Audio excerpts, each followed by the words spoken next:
So you really want to get into the nitty-gritty of cities with this deep dive, huh? Yeah, looks like we're tackling some urban design heavy hitters this time around. We've got Lynch's Image of the City, Jacob's Death and Life of Great American Cities. And Bentley's responsive environments, a trifecta of urban theory, You're clearly looking to figure out what makes a city tick, not just logistically. but how it actually feels to live and move through it as a person. You know, what always gets me is how these books, written decades ago, They still resonate so much today. right? It's like they tapped into some fundamental urban DNA or something. Like Lynch talking about imageability back in the 60s. Yeah, imageability. It sounds kind of jargony, but Yeah. It's really about how easily we can form a mental map of a city, how well it sticks in our minds, which is crucial for feeling oriented. Like you understand how it all fits together. And he was interviewing people in Boston, Jersey City, Los Angeles.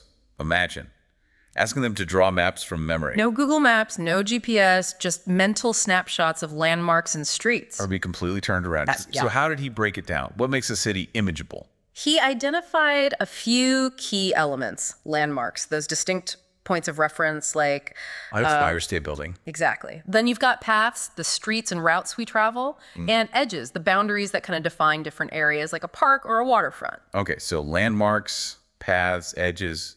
What was the last one? Districts, those zones with a unique character, a vibe. Like Greenwich Village in New York. Spot on. And Lynch found that districts become way more memorable when they have those clear edges, contrasting features, that strong identity. It makes me think about Jane Jacobs and how fiercely she defended those vibrant mixed-use neighborhoods. Right. It wasn't just about being easy to navigate for her. It was about the life, the diversity, the eyes on the street, as she called it. Eyes on the street. Such a great term. Okay, so break that down for me. Basically, it's this idea that having a mix of people around, residents, shopkeepers, folks just going about their day, creates a natural surveillance and a sense of community.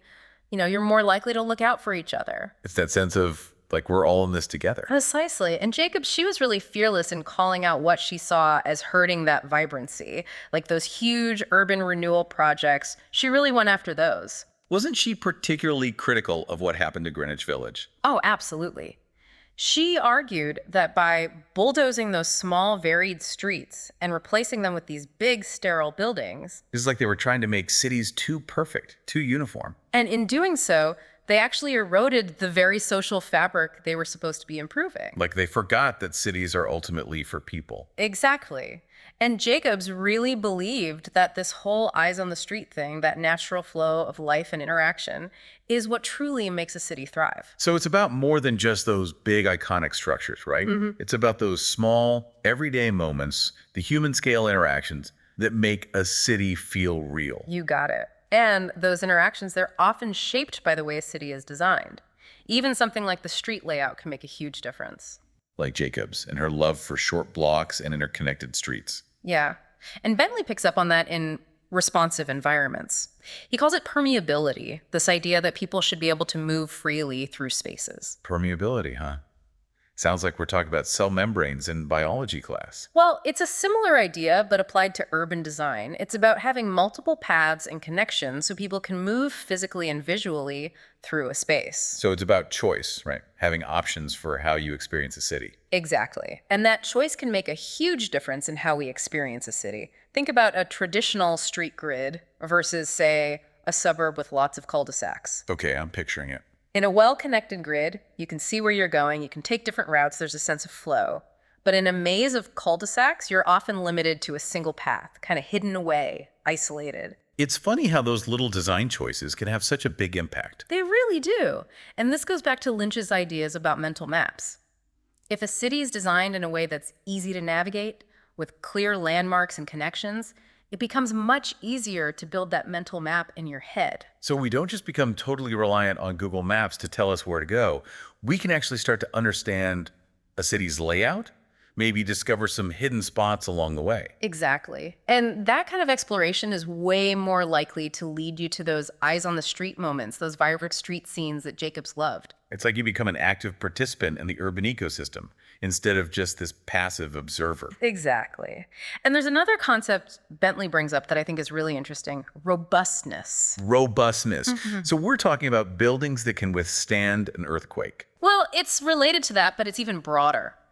Bentley uses robustness to talk about a building's adaptability, its ability to accommodate different uses and change over time. Ah, okay. So not just about being physically strong, but being able to evolve. Exactly. Think about those old buildings you see in some cities, the ones that have been everything from a general store to a speakeasy to a yoga studio. I love those buildings. They have so much character. And each iteration adds to the story of that building and ultimately to the city itself. It's a good reminder that cities aren't static. They're always changing and adapting. Exactly. And Jacobs would argue that this constant evolution is actually essential for a healthy city. It's what keeps things interesting. Which makes me think about her ideas about density and mixed-use development. It seems like a real challenge to that traditional American dream of a single-family home with a yard. It definitely challenges those assumptions. Jacobs actually argued that those low density, single use neighborhoods actually contribute to a lot of the problems cities face. Like traffic, for starters. For sure. When everything's spread out, you need a car to get anywhere, which just leads to more traffic, more pollution, and less interaction with your neighbors. And since you're stuck in your car, you're not exactly stopping to chat with folks on the sidewalk. Exactly. Jacobs's view was that by creating denser, more walkable neighborhoods with a mix of housing and businesses, you actually make things more sustainable and equitable in the long run. It's about recognizing that we're all connected. Precisely. It's about seeing the city as this interconnected system, right? Exactly. Everything impacts everything else. And one thing that's become a huge part of that urban ecosystem, especially since Jacob's time, is cars. Didn't she have some strong feelings about cars in cities? She did. She really saw how the rise of the car was starting to chip away at those walkable, mixed-use neighborhoods she loved. Yeah, streets become more dangerous when there are more cars around. Absolutely. And she saw public spaces getting sacrificed for parking lots, people becoming more isolated in their little metal bubbles. That sense of community she valued was fading. So was she advocating for like a total ban on cars in cities? Not exactly. I think she recognized that cars have their place, especially for longer trips or transporting things. But her concern was that cities were being designed entirely around the car. Instead of people. Right. Often at the expense of pedestrians, cyclists, public transit, all of that. So it's all about finding that balance, isn't it? How do we make space for cars without letting them completely take over? Right. And some cities are doing a great job with this. Think about a lot of those European cities. They've got huge pedestrian zones, amazing public transportation. I'm picturing those plazas in Rome, all those little cafes. Exactly.